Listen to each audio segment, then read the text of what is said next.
Muito bom dia a todos. Sejam todos muito bem-vindos. Que grande alegria cantarmos essas verdades, louvarmos o nome do nosso Deus. E graças a Deus pelo ar-condicionado. Coisa boa, coisa muito boa, porque tá quente. Eu gosto de calor, mas tá demais, né? Tá para ninguém duvidar que o verão aqui em Porto Alegre é quente.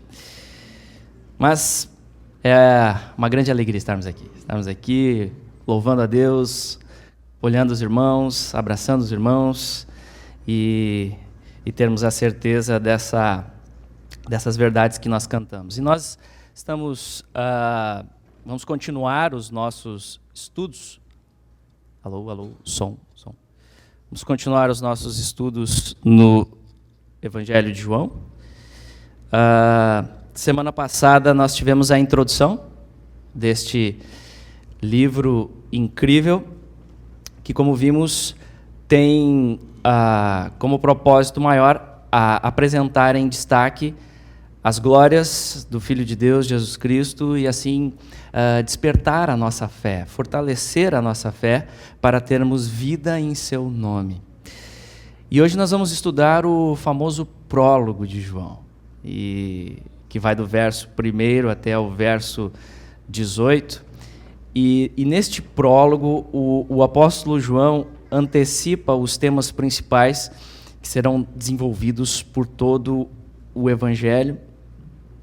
E o estilo da escrita neste texto é belíssimo, a linguagem é impressionante. Muitos têm até decorado este texto, como alguém já disse, deveria ser escrito com letras de ouro.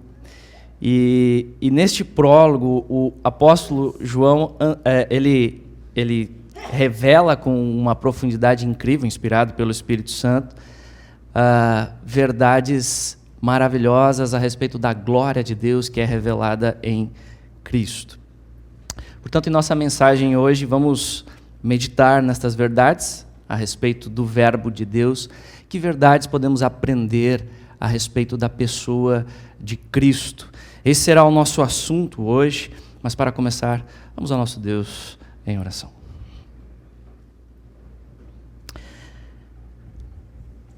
Senhor Deus, nosso Pai, nós te louvamos, pois Tu és o Deus Santo, Deus grande, poderoso, Criador dos céus e da terra, e o Deus que graciosamente se revela a nós. E a Tua revelação, ela encontra o ponto mais alto na pessoa de Cristo Jesus.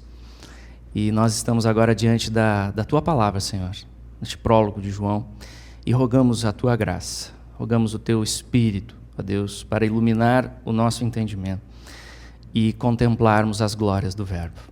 Nós clamamos a Deus pela manifestação da Tua glória através da pregação, este meio de graça que foi instituído pelo Senhor mesmo, para contemplarmos as Tuas maravilhas, ó Deus, e conhecermos mais o Senhor e nos deleitarmos em Ti, Senhor. Então eu peço graça para ser fiel ao texto. Peço graça, Senhor, para as vidas que aqui estão, cada coração. O Senhor conhece as individualidades, o Senhor conhece as lutas, as dificuldades, as alegrias, ó Deus. Aquieta agora os nossos corações, cativa os nossos pensamentos em obediência a Cristo. Que possamos entender, ó Deus, que Cristo é tudo, que nós precisamos contemplar Ele. Então ajuda-nos nessa manhã, ó Deus, que o Teu nome seja exaltado. Oramos em nome de Cristo. Amém. Muito bem, então, em primeiro lugar, percebemos no nosso texto, meus irmãos, que João começa destacando os gloriosos atributos do Verbo. Nós percebemos atributos a respeito aqui deste Verbo. Vamos ler a partir do versículo 5, do versículo 1 até o versículo 5, que diz assim a palavra do nosso Deus. No princípio era o Verbo. Você pode abrir aí a sua Bíblia, também estamos projetando. Versículo 1. No princípio era o Verbo, e o Verbo estava com Deus, e o Verbo era Deus. Ele estava no princípio com Deus, todas as coisas foram feitas por intermédio dele, e sem ele, nada do que foi feito se fez. A vida estava nele, e a vida era a luz dos homens. A luz resplandece nas trevas, e as trevas não prevaleceram contra ela. Então percebam, antes de tudo, que João utiliza a expressão o verbo para se referir a Cristo. E o que ele pretende com essa expressão? O que ele pretende com esse termo? É importante nós entendermos que esta expressão verbo, e a palavra grega aqui é logos, que significa palavra, nos tempos em que este evangelho foi escrito, era uma expressão utilizada na filosofia grega. Corria pelos textos de correntes filosóficas gregas, e alguns estudiosos sugerem que João usou o termo partindo deste entendimento filosófico, em que logos era usado em relação ao princípio racional, a mente, a energia que rege todo o universo. Mas muitas heresias, meus irmãos, muitas distorções a respeito da pessoa de Cristo, que você precisa conhecer na palavra, muitas heresias surgiram, se originaram por esta associação com certos conceitos filosóficos gregos. Como falamos já na introdução semana passada, já no final do primeiro século, começava a se desenvolver uma espécie de gnosticismo incipiente, que foi uma perigosa heresia que atacou o cristianismo. Trazendo, dentre outras questões, o dualismo, e o gnosticismo ele continua influenciando religiões hoje ainda, né? Trazendo, entre outras questões, o dualismo de que o espírito é essencialmente bom e a matéria é má. Por isso, muitos não conseguiam entender, influenciados por essas correntes, não conseguiam entender como Deus, sendo santo, pudesse assumir um corpo material, que é essencialmente mal. E assim, por esta influência, foram distorcendo e negando verdades centrais da fé cristã, como a doutrina da criação, a doutrina da encarnação, que nós vamos ver hoje, e a doutrina da ressurreição em corpo do Senhor Jesus Cristo. Então, obviamente, meus irmãos, João não está fundamentado no pensamento grego, ele se utiliza do termo, mas ele está fundamentado no pensamento judaico, no pano de fundo do Antigo Testamento. Portanto, ele traz outro significado para o termo, que fica muito claro quando interpretado à luz do contexto de todo o Evangelho. E lá no Antigo Testamento nós encontramos inúmeros textos que trazem a ideia da palavra de Deus em ação, personificada, o verbo ativo de Deus. Então, como diz Carson, considerando-se que João, com frequência, cita ou alude o Antigo Testamento, ele faz isso muito ao longo do Evangelho, esse é o lugar para começar, para entendermos este termo, né, o verbo. Lá, a palavra de Deus está ligada com a poderosa atividade de Deus na criação, Gênesis capítulo 3, versículo 1, Salmo 33, versículo 6, você pode depois consultar esses textos. Revelação, Jeremias capítulo 1, versículo 4, quando o profeta, Deus vem a ele diz, veio a minha palavra de Deus. Isaías capítulo 9, versículo 8, e libertação, palavra de Deus que liberta, Salmo 107, versículo 20, Isaías 55, versículo 1. Nós temos também um texto muito interessante que é Provérbios, capítulo 8, onde a sabedoria de Deus é representada como uma pessoa. Portanto, o verbo, a palavra, o logos aqui, ele não é uma força impessoal, como pensavam os gregos. O verbo é o próprio Deus, que se fez carne na pessoa de Jesus Cristo. E nestes 5 primeiros versos, nesta linguagem impressionante que nós acabamos de ler do início do Evangelho de João, nós podemos destacar, amados, quatro aspectos relacionados aos atributos gloriosos deste verbo que está sendo apresentado diante de nós. Este verbo que você precisa conhecer. 4 aspectos. Vamos observar. Em primeiro lugar, nós percebemos que o verbo é eterno. Olha o que diz o texto. No princípio era o verbo. E esta expressão no princípio nos faz lembrar qual passagem, meus irmãos? O que vem à mente? Qual? Qual passagem? Alguém corajoso? Gênesis. Estou ouvindo um sussurrinho no fundo. Gênesis, exatamente. Gênesis capítulo 1. No princípio criou Deus. É o início de tudo. A origem do universo. Sendo assim, aprendemos aqui que o verbo já existia, mesmo antes de tudo ser criado. O texto está apontando para a eternidade. Antes de tudo, lá estava o verbo. O verbo já era. O verbo é pré-existente. Então, já na primeira expressão, nos damos conta que João não está falando de um homem comum. Nós não estamos diante de um homem comum aqui, que foi apenas um grande mestre, um grande profeta. Não! Estamos diante de alguém que é infinitamente maior do que nós. Ele é, antes de todas as coisas, nele, Paulo está falando aqui de Jesus, nele tudo subsiste. Pare para pensar nisso, medite nisso. Antes mesmo de existir o tempo como nós conhecemos, Jesus já existia. Ou seja, ele não tem nem início, nem fim. A nossa mente finita é presa ao tempo e nós não conseguimos captar a imensidão dessa verdade. Tudo nesse mundo aqui que nós conhecemos é passageiro. A nossa experiência é: nascemos, envelhecemos e morremos. Tudo é limitado ao tempo, mas Jesus não. Ele é antes de todas as coisas. Ele é a rocha eterna. Nele podemos confiar para sempre. Ele é o único que pode saciar o nosso anseio por permanência, por eternidade, que está no coração de todo ser humano. Tem que existir algo mais, grita o coração do homem, do que apenas essa vida. Não é possível, não é possível.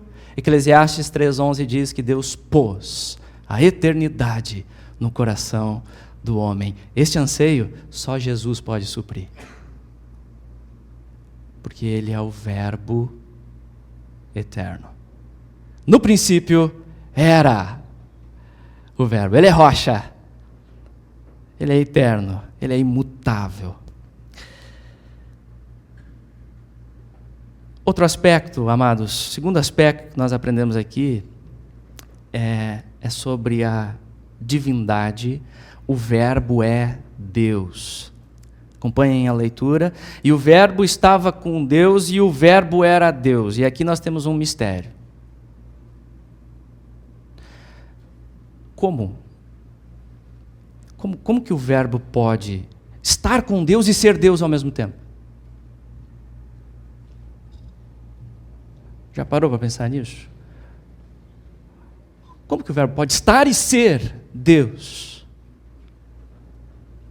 ao mesmo tempo? A única resposta possível é que estamos diante do mistério da Trindade. O ser de Deus, infinitamente superior a nós. Sua existência é infinitamente superior à nossa. Não conseguimos compreender com exaustão. Não captamos, vai além da nossa compreensão. Mas é a verdade bíblica. O verbo é a segunda pessoa da Santíssima Trindade, Deus Filho. Então, o Pai é Deus, o Filho é Deus e o Espírito Santo é Deus. O único Deus verdadeiro, o Deus bíblico, o Deus da Bíblia, ele subsiste em 3 pessoas distintas, Pai, Filho e Espírito Santo, mas que compartilham exatamente da mesma natureza divina em perfeita unidade. Esta é a doutrina da Trindade, bem estabelecida na Escritura, como eu disse, vai além da nossa capacidade de compreensão, mas devemos crer nesta doutrina das Escrituras. O próprio Senhor Jesus pressupõe ela, depois ao comissionar os seus discípulos a batizarem os novos convertidos, no nome do Pai, do Filho e do Espírito Santo. Então é assim, amados, que o Verbo lá na eternidade, antes de tudo ser criado, lá na eternidade estava com Deus Pai, em perfeita relação de amor, que é o que o termo indica aqui, estava com Deus, indica uma relação de profunda intimidade e amor perfeito, desta relação entre o Pai e o Filho, mas ao mesmo tempo era Deus em pessoa distinta. Por isso, Jesus jamais pode ser comparado com criaturas. Jamais. Ele não é um ser criado, como, por exemplo, ensina a seita dos Testemunhas de Jeová. Ou como alguns fazem ao compará-lo com Gandhi, Buda, Maomé, como se ele fosse apenas um grande profeta. Isso é blasfêmia. Jesus não é criatura. Jesus é Deus. O Verbo estava com Deus e o Verbo era Deus, porquanto nele, em Jesus, habita corporalmente toda a plenitude da divindade. São verdades impressionantes. Percebam a glória do Verbo. Outro aspecto que nós aprendemos aqui, outro atributo a respeito de Jesus, é que sendo Deus, ele é criador. O texto diz, versículo 3, todas as coisas foram feitas por intermédio dele, e sem ele, nada do que foi feito se fez. Por que existe algo em vez do nada? Pergunta famosa. As pessoas gastam um tempo pensando nisso. Homens inteligentíssimos pensam sobre isso. E a resposta da palavra é, algo existe porque Deus sempre existiu, porque o Verbo é eterno. E Ele quis criar o universo para o louvor de sua glória.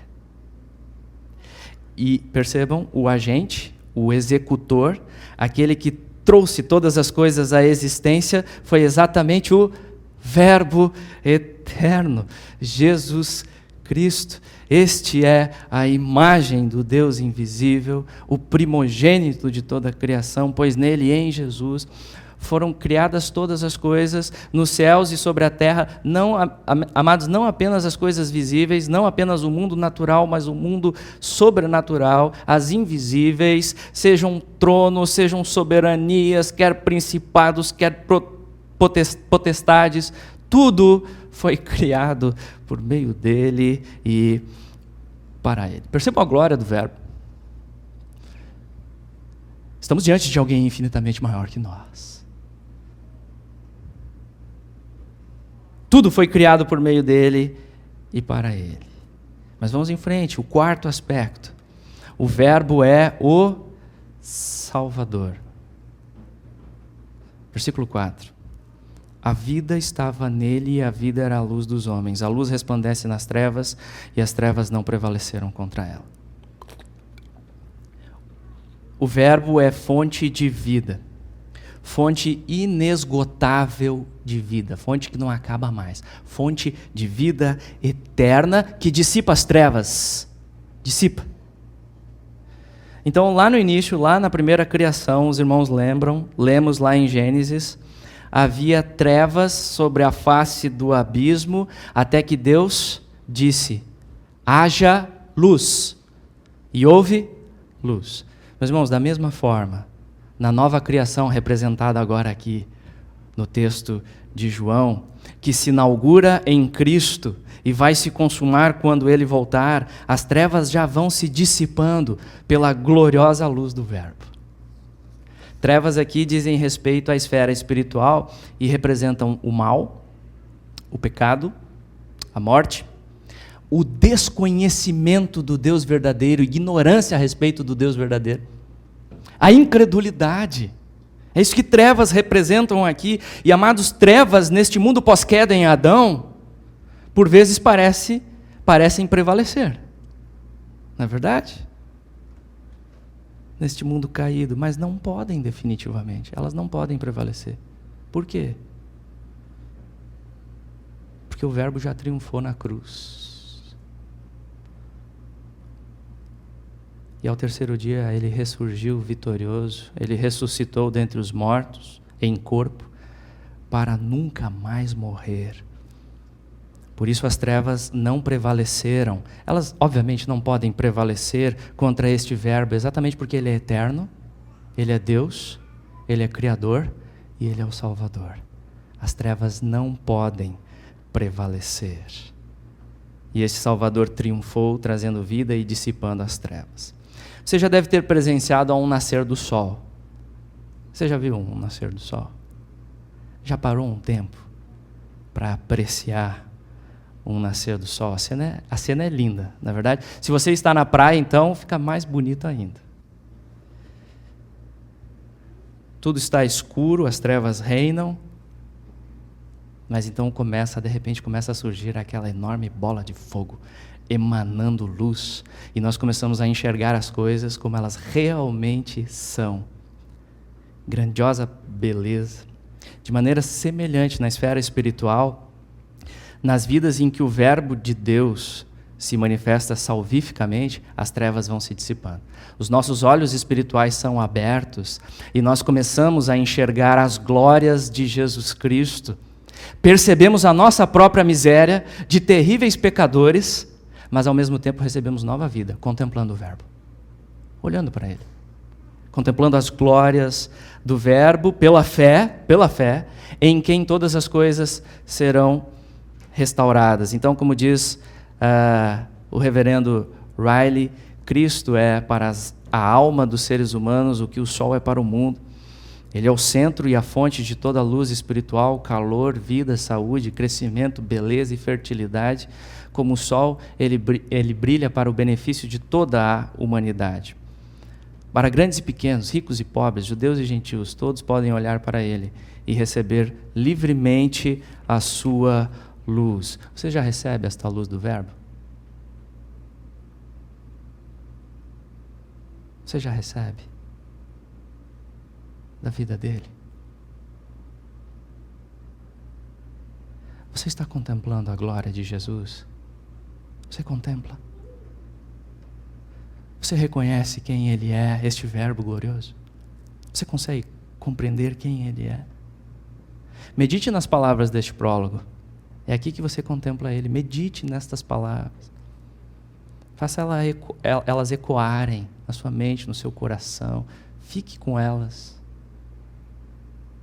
E ao longo das Escrituras também, busque conhecer os atributos de Jesus, a grandeza de Jesus. Medite nestes atributos gloriosos. É incrível como a nossa fé, meus irmãos, é fortalecida através deste conhecimento, a grandeza de Cristo.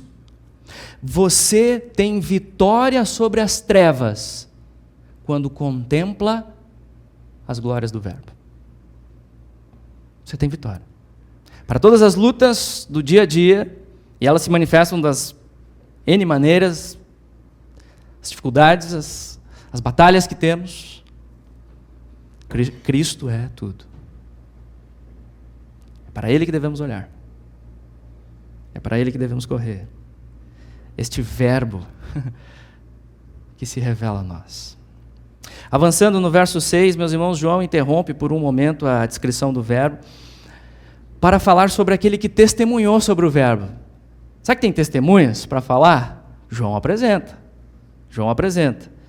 E João enfatiza outras testemunhas também ao longo do Evangelho. Mas vamos ler a partir do versículo 6. Houve um homem enviado por Deus cujo nome era João. Este veio como testemunha para que testificasse a respeito da luz, a fim de todos virem a crer por intermédio dele. Ele não era a luz, mas veio para que testificasse da luz, a saber, a verdadeira luz que, vindo ao mundo, ilumina a todo homem. O texto aqui fala de João Batista, que foi um profeta enviado por Deus para preparar o caminho na vinda de Jesus ao mundo. Nós vamos falar mais sobre ele, sobre João Batista, na próxima mensagem. Mas fica claro aqui que ele não era a luz por si mesmo, mas foi enviado para testemunhar sobre a verdadeira luz, que é Jesus, aquele que veio para iluminar a todo homem, trazendo salvação aos que creem. Mas além de João Batista, meus irmãos, nós podemos identificar mais testemunhas a respeito do Verbo. Aqui mesmo no texto, aqui mesmo no prólogo. Você percebeu? Quem são essas testemunhas do Verbo que nós percebemos aqui neste prólogo? Os apóstolos. O que diz o versículo 14? Apóstolo João. Cantamos hoje, inclusive. Vimos a sua glória. Vimos, e está no plural, se referindo aos demais apóstolos. Ou seja, meus irmãos, os apóstolos andaram com este Verbo.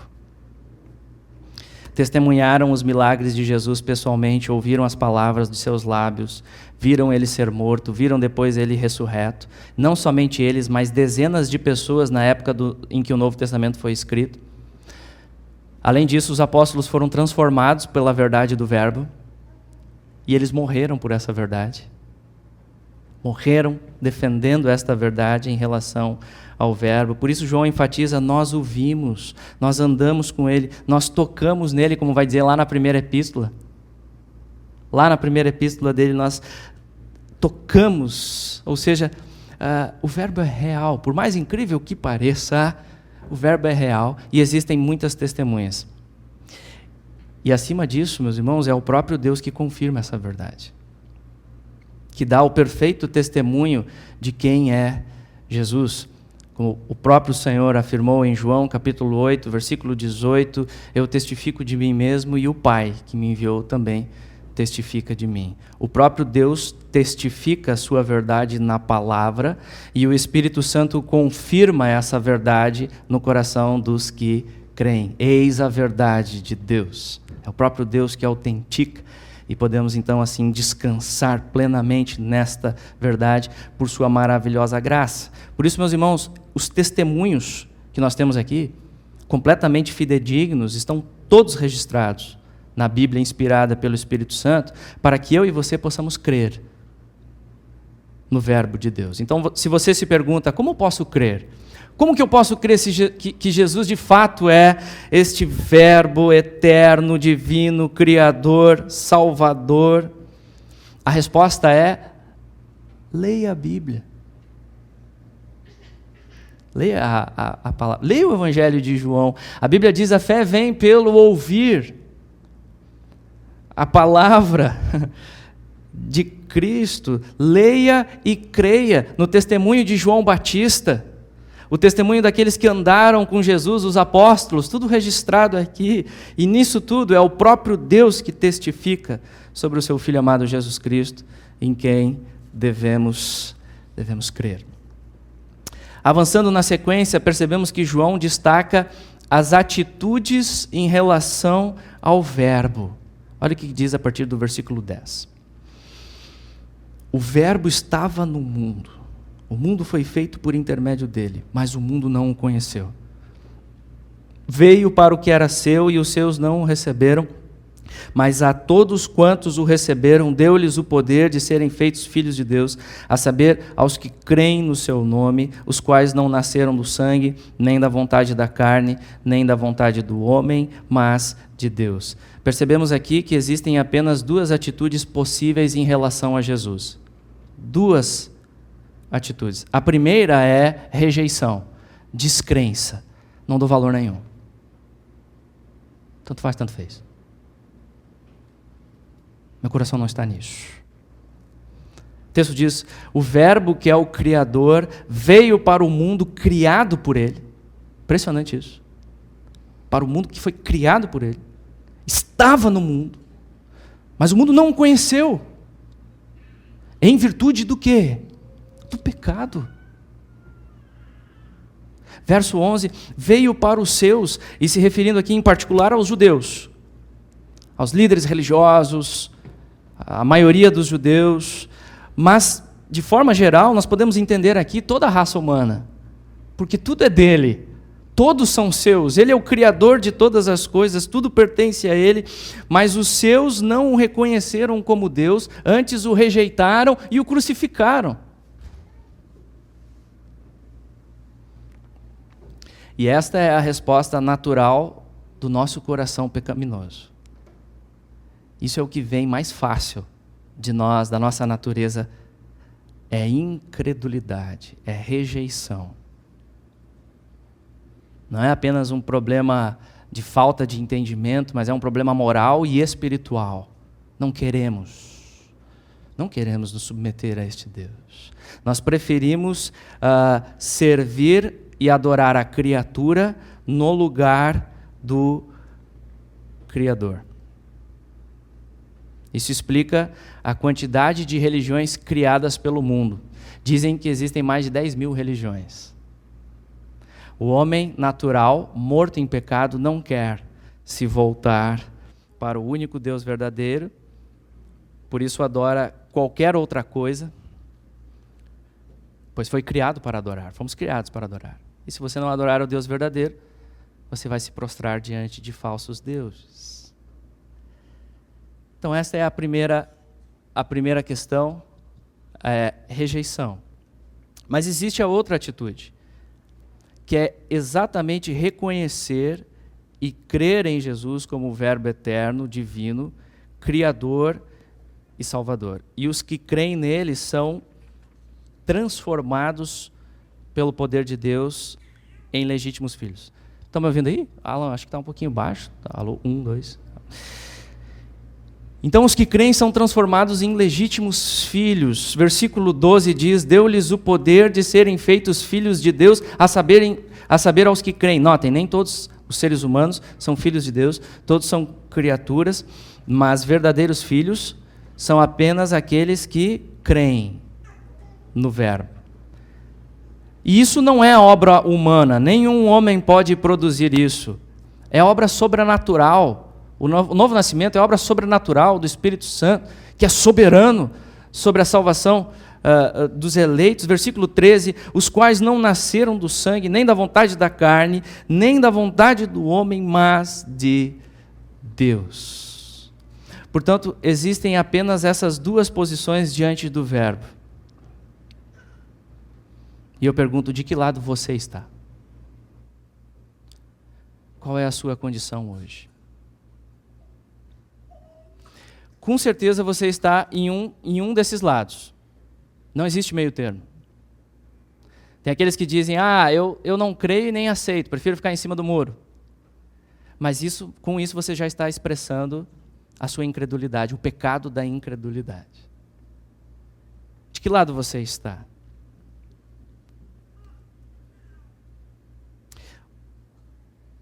Ou você se arrepende de seus pecados e crê e recebe Cristo em sua vida, e assim se torna filho de Deus, você confessa quem Ele é, você se arrepende de seus pecados e clama pela salvação que está somente no Verbo, e então se torna um filho de Deus,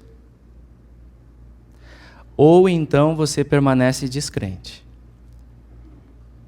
E assim você está rejeitando a única esperança para obter vida eterna, de comunhão e alegria plena com Deus, e vai sofrer as consequências de seu próprio pecado no inferno.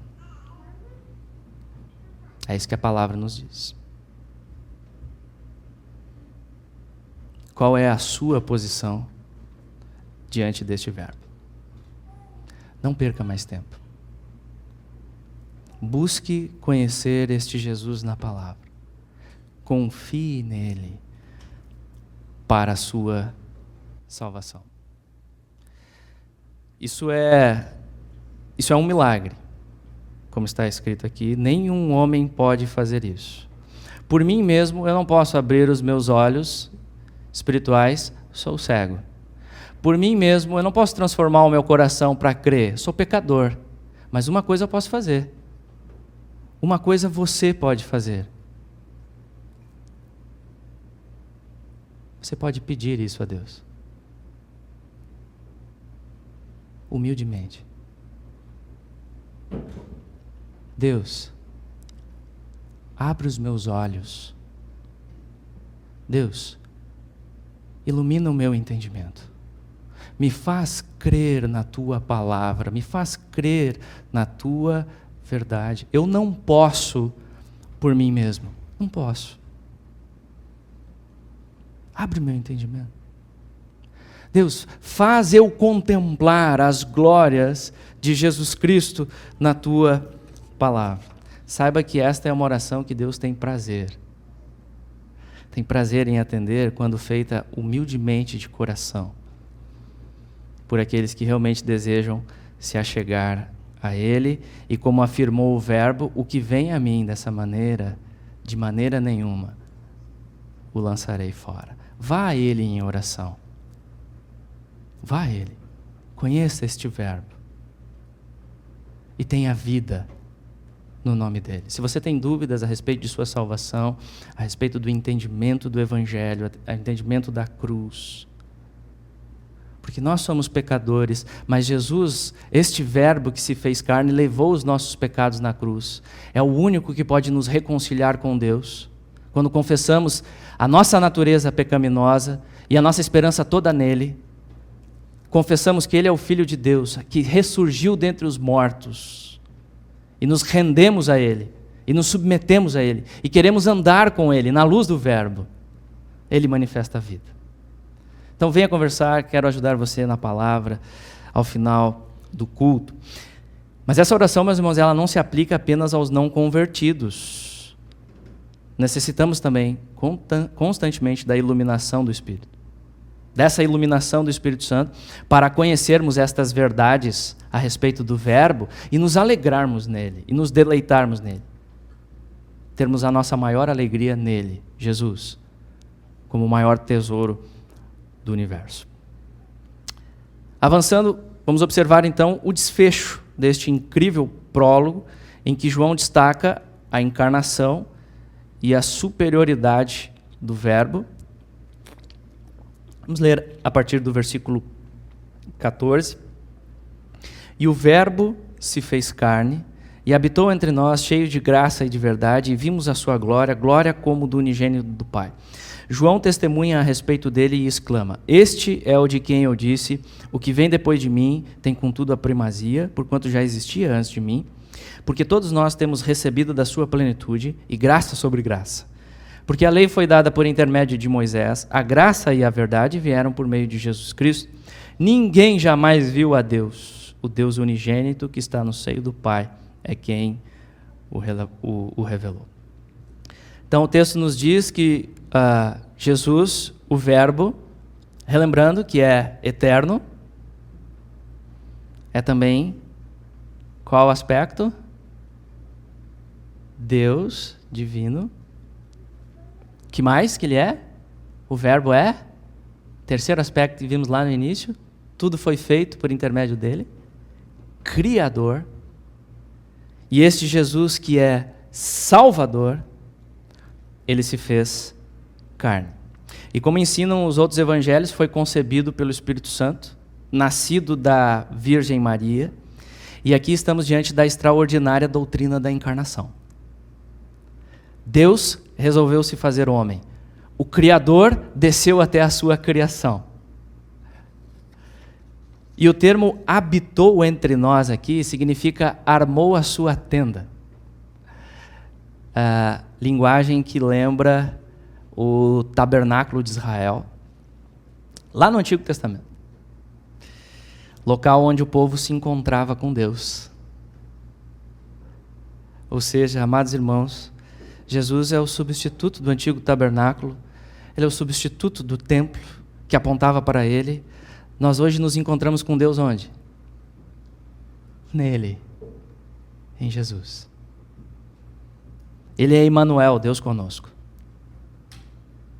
Ele é o único mediador entre Deus e os homens, que abriu mão de sua glória temporariamente nos céus para vir a esta terra, assumiu a nossa natureza plenamente, tornou-se homem, 100% homem.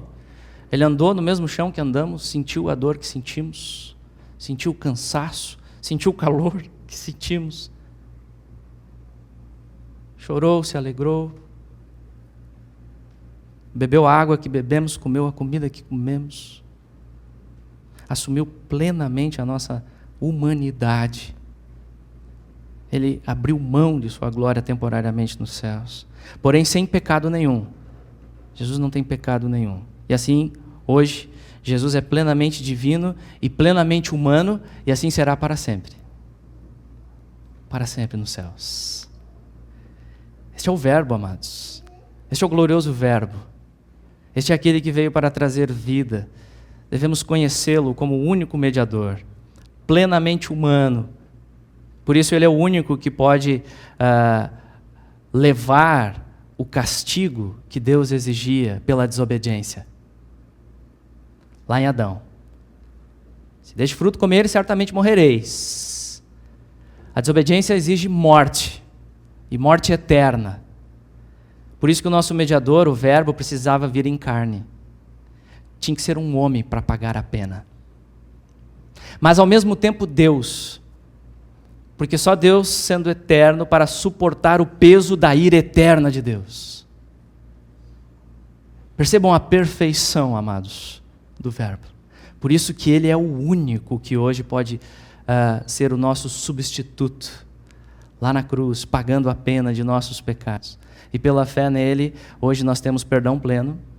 Não importa o passado que você teve, se você confessa a sua fé em Jesus, tudo quitado, tudo restaurado. Somos justificados pela fé. Pela fé nele, nós experimentamos novidade de vida por este Verbo que se fez carne. Nós começamos a andar com ele, a seguir ele, e tudo se faz novo. Claro que ainda militamos contra o pecado no processo de santificação, porque nesse mundo caído vamos ser pecadores, justos e pecadores ao mesmo tempo. Mas nós não andamos mais por vista, andamos por fé, contemplando o Verbo e tendo vida por essa contemplação do Verbo. E aí quando o inimigo vem querendo nos atacar, querendo nos derrubar, quem é você para querer ser crente? O que você está fazendo na igreja? Hipócrita. Você olha para o Verbo. Sim, eu sou tudo isso, pior até. Mas lá está o meu Salvador. É o Verbo. Perceba, é o Verbo que se fez carne. Ele é real, Ele está vivo. Ele é a minha vida. Eu vou para o céu, eu vou para a glória. Lá está o meu coração, inclusive. Meu coração está com Ele. Ele já o tomou, o amado. O Verbo que se fez carne. Temos vida em seu nome. E João diz, amados, no versículo 14, vimos a sua glória como unigênito do Pai. E esta expressão, ela traz a ideia de singularidade. De singularidade, que é único em seu gênero. E João enfatiza, o que João está enfatizando aqui com este termo, unigênito, amados, é a perfeita relação do Filho com o Pai. Não diz respeito à origem. Mas a singularidade, Jesus é Deus Filho que compartilha exatamente da mesma glória de Deus Pai, único em seu gênero. Por isso ele é o único que pode revelar esta glória aos homens com perfeição. Ele é o Filho de Deus com F maiúsculo, o Deus Filho. Nós somos filhos com F minúsculo por meio da adoção. Legítimos filhos, sim, pela fé nele. Mas ele é o primogênito, ele é o cabeça, ele é o unigênito. Ele é o único do gênero. Ele é Deus Filho. E é o único que pode compartilhar Deus aos homens. Porque Ele é a luz do mundo por Ele próprio. Nós somos por reflexo. Mas Ele é por Ele próprio. É Deus se revelando aos homens. Filho unigênito do Pai. Amado do Pai. Nesta relação de perfeição. No versículo 15, João destaca a superioridade do Verbo. Ele é maior que João Batista, Jesus. Porque o próprio João Batista reconheceu que Jesus tem a primazia. Interessante notar que João nasceu antes que Jesus, humanamente falando. João veio antes, nasceu alguns meses antes do que Jesus, mas João Batista afirma que Jesus já existia antes dele. Então ele não está falando aqui que nasceu primeiro, não, ele está reconhecendo a glória de quem ele testemunhou à eternidade. Ele não é um homem comum, ele é o Verbo que se fez carne. E este Verbo supremo, diz o verso 16, recebemos graça sobre graça. A ideia aqui é de continuidade, a ideia aqui é de graça transbordando. Nós recebemos hoje, mas para amanhã precisamos mais. E virá mais. Pela fé no Verbo, esta graça é derramada sobre as nossas vidas, ela nos capacita a continuarmos. Se verdadeiramente cremos e amamos a Ele, temos graça. E vamos prosseguir, e vamos perseverar, porque ninguém arrebata as suas ovelhas de suas mãos. Essa graça é derramada sobre as nossas vidas, nós os que cremos. E o verso 17 enfatiza a superioridade de Jesus sobre Moisés. A lei foi dada por Moisés, e já estudamos isso em Gálatas. Qual o principal propósito da lei dada por Moisés lá no Antigo Testamento? O maior, o principal. Apontar. A lei aponta para a nossa necessidade de Cristo. Ela revela quem nós somos, é o espelho da alma. Nós olhamos a lei e reconhecemos: eu falhei, pequei, sou pecador. Não há mais esperança para mim. Já sou um transgressor. E a lei exige punição. Mas a lei, ao mesmo tempo, ela, além de revelar, desmascarar o nosso pecado, ela aponta para Cristo. Já prefigurado no Antigo Testamento pelos sistemas de sacrifícios, sempre foi pela misericórdia, sempre foi pela graça, lá no Antigo Testamento também.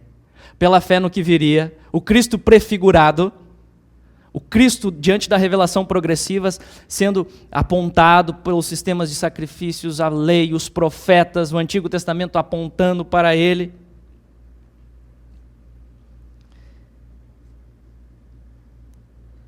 E agora este Cristo chegou.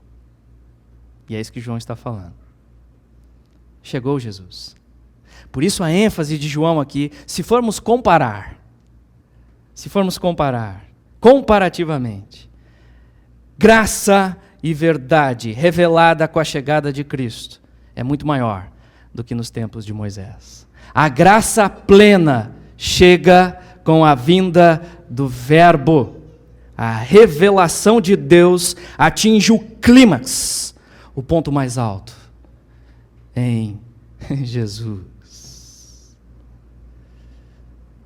Não precisamos mais de sombras, porque a realidade já veio. Por isso, assim, João conclui: ninguém jamais viu a Deus em sua plenitude. Somente Jesus, que compartilha da mesma divindade e glória que está no seio do Pai. Este se fez carne para revelar Deus aos homens. Como alguém já disse, Jesus fez a exegese perfeita de Deus aos homens. Um termo técnico para os estudiosos, mas diz respeito à interpretação. Então, Jesus revela, não só com palavras, mas tudo quanto Jesus é e fez.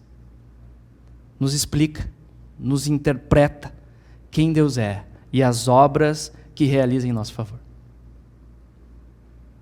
Por isso que os nossos olhos devem estar fixos neste Verbo, a palavra encarnada de Deus. Nenhum homem viu a Deus em sua plenitude, nem mesmo Moisés em sua plenitude, somente Jesus. Somente Cristo. E é Ele então que veio a nós, é este Verbo que veio a nós. É este que veio para revelar Deus. Ele não era obrigado a fazer isso. Os anjos pecaram, não tiveram segunda chance. A raça humana pecou. Mas Ele quis revelar a suprema grandeza de sua graça. Magnificada graça na pessoa de Cristo. E hoje nós experimentamos isso, amados. Favor imerecido. Nós experimentamos isso quando nós olhamos para o Verbo e cremos. Ele nos traz vida eterna. E hoje vivemos por meio dele. Concluindo, então, essas são as glórias de Jesus, o Verbo de Deus, que aprendemos aqui no prólogo de João. E, meus irmãos, fica bem evidente com essas verdades expostas aqui, que sem Jesus, sem o Verbo, as nossas vidas não fazem sentido nenhum. Sendo Ele, tudo isso que nós vimos aqui, o Criador, tudo criado para Ele, por meio dEle. Todas as coisas existem por intermédio dEle. É o Deus, é o próprio Deus que criou as nossas vidas. Sem Ele, não faz sentido nenhum. Comamos e bebamos porque amanhã morreremos. A vida se resume a isso. Se resume a isso. Mas nós não fomos criados apenas para isso. Nós fomos criados para conhecer a Deus e nos alegrarmos nele eternamente.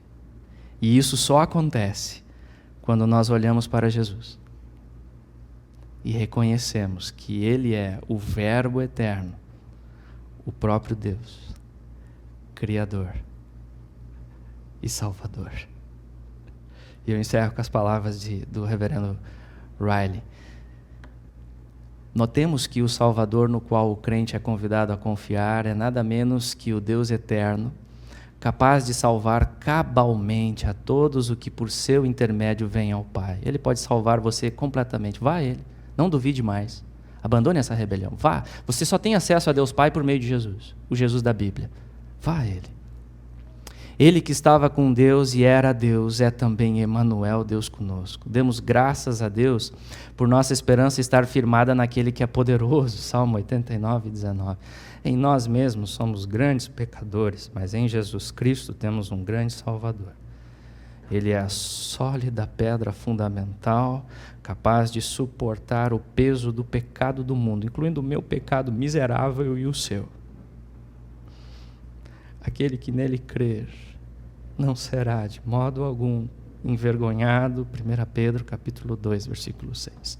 Curva sua cabeça e vamos orar.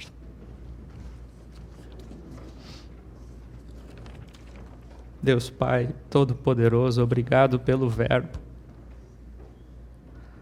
Não há vida fora dele, nós reconhecemos. Ajuda-nos, ó Deus, a contemplarmos essas verdades. Ó Espírito Santo de Deus, precisamos da Tua intervenção. Rendemos todo o louvor e toda a glória a Ti, ó Deus Trino, Pai, Filho e Espírito. E sabemos que é no nome do Filho, no nome do Verbo que se fez carne, que hoje nós temos acesso ao Senhor. E desfrutamos de uma alegria que não é encontrada neste mundo. E nós então expressamos aqui, Senhor, os nossos louvores a Ti. Porque nós somos grandes pecadores, mas o Senhor nos encontrou com graça, graça sobre graça, como nós lemos hoje, derramada sobre as nossas vidas. Senhor, muito obrigado. Ajuda-nos a conhecermos este Verbo, Pai, que nós vamos caminhar agora ao longo do Evangelho. Ó Deus, que possamos ter o nosso entendimento aberto, nossos corações abertos, para receber, ó Deus, desta luz que vem do Verbo e traz vida e vida eterna. Dá-nos o desejo, dá-nos o anseio, Pai, de crescermos na palavra. Dá-nos esse anseio, amanhã de manhã, quando nós vamos começar o nosso dia, que comecemos com o devocional, buscando as glórias do Verbo. E que possamos andar durante a semana também, Senhor, nessa comunhão. E, Pai, nós sabemos também que como Tua igreja amada, por quem o Verbo morreu e ressurgiu, nós precisamos da Tua graça, Senhor, para andarmos em unidade, andarmos em amor, refletindo o amor deste Verbo, Senhor.